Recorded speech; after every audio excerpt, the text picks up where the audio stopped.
I think I've already made something out of the work I've done all these years.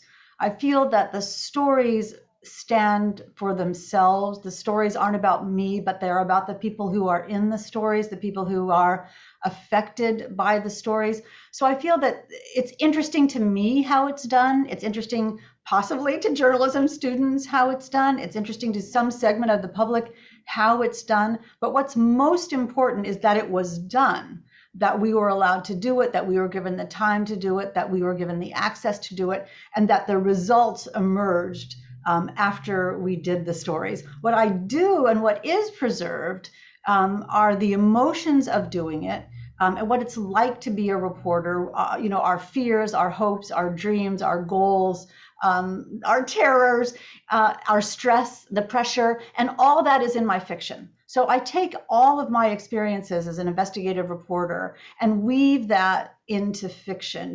Being an investigative reporter is the emotions of being a reporter are not on the surface when a story is on the air. You don't really know how I feel about the thing. Did I want to do the story? What did I have that I had to leave out? How did I choose my focus? Did I like the people that I was interviewing? Did I get enough time to do that? You don't know that. You don't know whether I was under pressure. You don't know whether I did it quickly. You don't know how many sleepless nights I had about making sure that it was correct. That's not in that. It comes out this beautiful, gorgeous, produced, correct, honest package.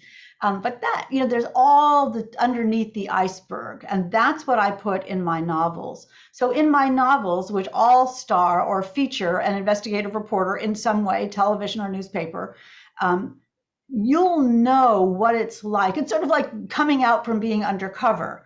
As a fiction writer, as a thriller writer, I can tell you what it's like to be a reporter. The stress, the pressure, the fear, the responsibility, all those things that I cannot tell you in my investigative stories, I can tell you in fiction. And I think that's what lives.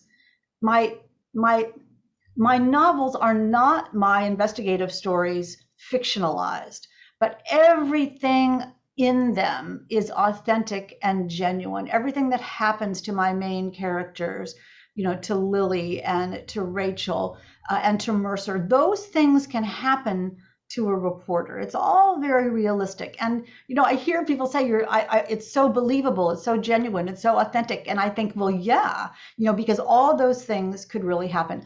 Also, I'm so lucky that I've done research. People say, do you do a lot of research for your fiction? And I say, yeah, I've been doing research for 40 years. I just didn't know it.